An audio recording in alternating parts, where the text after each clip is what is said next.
Assalamualaikum teman-teman, semangat pagi. Malam sih sebenarnya. Jadi hari ini saya akan jawab pertanyaan-pertanyaan yang sebelumnya belum pernah terjawab. Ada beberapa review yang diinginkan oleh teman-teman ya. Ini sudah saya catat sebenarnya. Pertama adalah BTPS, request dari Pangeran Ardin. Saya lupa ini kapan dia requestnya. Oke, kita lihat ya sekilas. Mungkin saya nggak akan bahas dalam banget, tapi kita lihat dulu sekilas. Pertama dari yield dividend, BTPS ini kurang terlalu bagus ya, 2%-an, kemudian 5%-an ya. Terus secara finansial sebenarnya so-so saja, tidak ada cerita yang signifikan di BTPS. Kalau pada suka perbankan, sebenarnya ada alternatif, mungkin ada alternatif yang lain yang secara yield oke, kemudian cara perkembangan ya growth sih growth ya. Contoh ini 2024 triliun, 4,6, 5,3, 5,7, kemudian 5,3 gitu ya. Jadinya sebenarnya growth sih growth saja. Tapi selama yieldnya itu belum sesuai dengan ekspektasi kita, maka kita bisa anggap masih mahal. Itu BTPS tadi sudah ya. Kemudian Inco, Vale Indonesia. Ya pasti ini selalu ada narasi-narasi yang menginginkan atau yang mengiringi Vale ini menjadi menarik atau tidak menarik kan gitu. Tapi apapun narasinya, yang penting adalah fakta bahwa dia satu, laporan keuangannya oke apa tidak. Kedua, bagi dividen atau tidak gitu.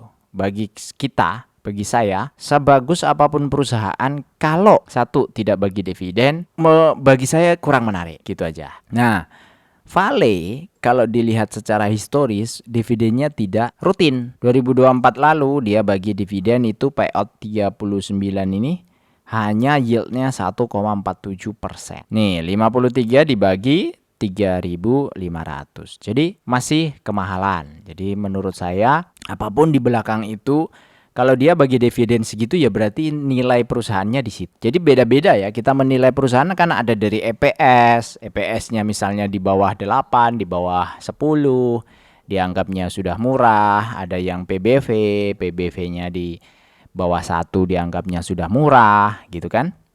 Ada yang pakai discounted cash flow, ada yang macam-macam tuh. Nah, kalau saya pakainya adalah yield dividend saja.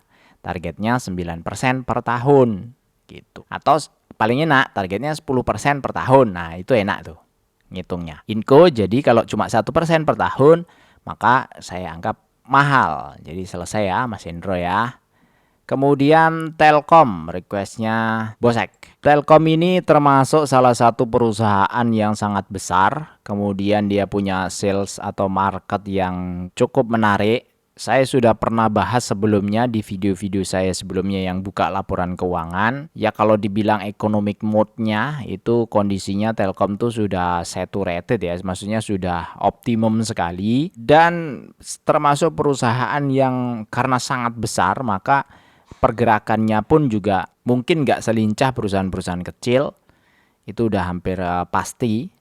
Ya, karena birokrasinya pasti berlapis di Telkom, tidak seperti perusahaan-perusahaan kecil. Jadi kondisinya per sekarang kalau lihat dari sisi harga versus dividen, Telkom ini termasuk yang so-so, tergolong murah sih untuk perusahaan-perusahaan besar. Kalau Anda punya capital misalnya 1T gitu ya, kemudian 500 miliar, mau dimakan atau mau dimasukkan ke dalam Telkom, itu menarik sekali. Karena kalau bicaranya kita punya uang 1T dimasukkan ke perusahaan-perusahaan yang likuiditasnya kecil, keluarnya susah. Kalau Telkom keluarnya lumayan gampang karena sehari transaksinya 465-an miliar ya. 400 miliar aja sehari. Kalau punya 1T kan 2,5 hari sudah selesai, bisa keluar gitu.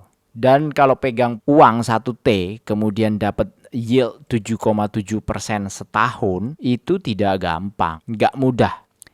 Nah, ini kelebihannya Telkom. Tapi kalau uang kita masih di bawah 10 miliar, di bawah 5 miliar, di bawah 1 miliar apalagi gitu ya. Ada nggak alternatif perusahaan lain yang di atas 7%? Ada jawabannya. Tapi kalau bicara Telkom, hari ini dengan kondisi yield yang sekarang tergolong lumayan oke. Dibandingkan harga yang kapan?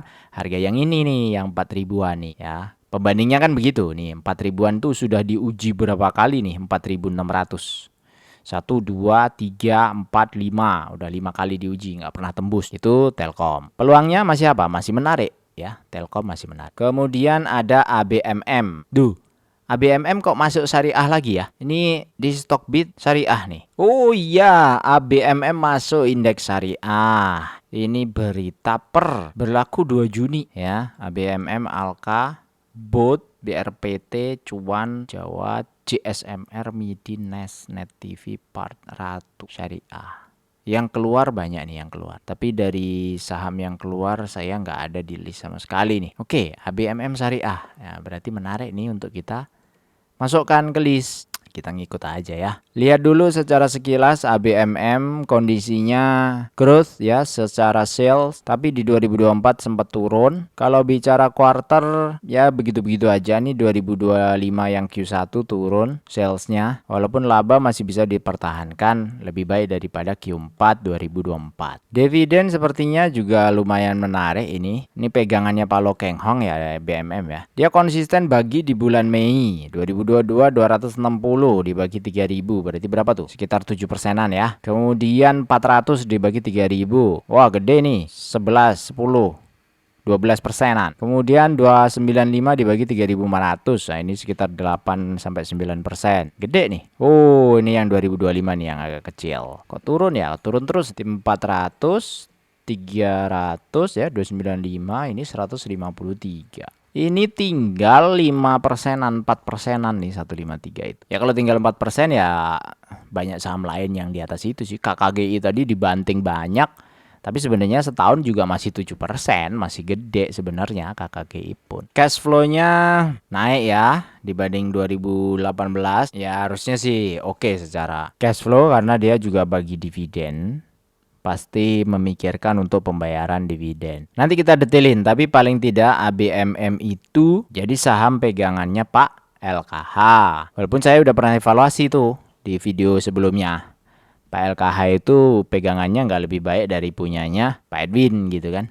Karena Pak Edwin sih owner sih, jadi bukan trader beneran sih. Kalau Pak LKH kan ya masuk di pasar saham kan sebagai retail gitu kan. Retailnya Pak LKH itu bukan retail kaleng-kaleng sih, walaupun dia tetap aja disebutannya kan investor individu retail tetepan. Oke, itu ABME ini perlu digali lebih dalam lagi. Selanjutnya NCKL dan TBLA. Trimegah Bangun Persada, dividen 26